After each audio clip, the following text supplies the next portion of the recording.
আজ আমি বানাবো সজনা ফুলের চচ্চড়ি। এই যে সজনা ফুল বেছে বেছে নিয়েছি।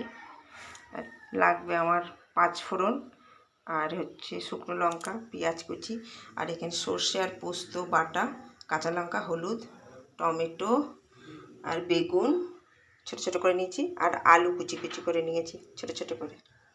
তা প্রথমে চলো আমি একটু এটাকে ভাপ দিয়ে দিই অল্প জলে। সামান্য একটু জল দেব, সেদ্ধও হবে আর তোমার জলটাও টেনে যাবে।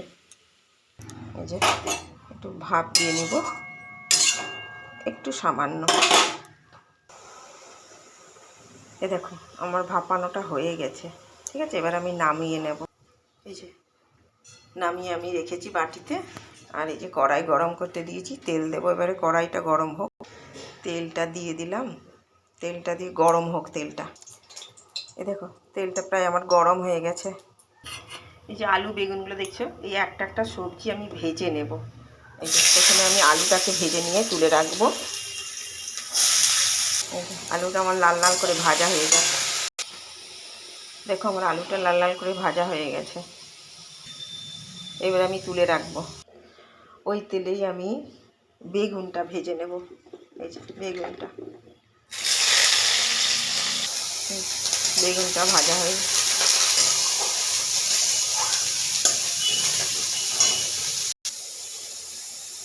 বেগুনটাও ভাজা হয়ে গেলে বেগুনটা তুলে রাখবো। ওই কড়াইয়ে আবার তেল দিলাম।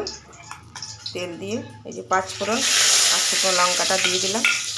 একটু ভাজা হোক মশলাটা। তারপরে এই যে পেঁয়াজটা দিয়ে দেবো।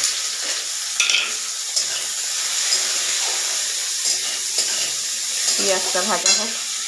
দেখো পেঁয়াজটা ভাজা হয়ে যাওয়ার পরে টমেটোটা দিয়ে দিলাম। টমেটো একটু নাড়াচাড়া করে এই যে সর্ষে পোস্তটা বাটা ছিল সেটা আমি দিয়ে দিলাম। একটুখানি বাটিটা ধুয়েও জল দিয়ে দিলাম। কষানো হোক। এর মধ্যে শুকনো লঙ্কা দিই না, কারণ ঝালটা বেশি ভালো লাগবে না, একটু মিষ্টি মিষ্টি ঝালই ভালো লাগবে। মনে হচ্ছে ভাজা হয়ে গেছে না, এটা তেল ছেড়ে গেছে।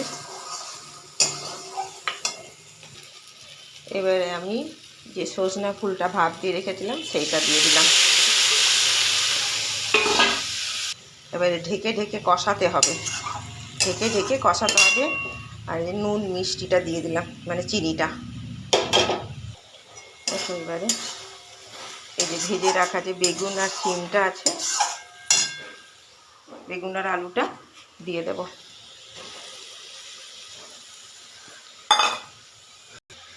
নাড়াচাড়া করে আর একটু টানা টানা করে সজনে ফুলের তরকারি হয়ে গেল। কেমন হয়েছে বলো?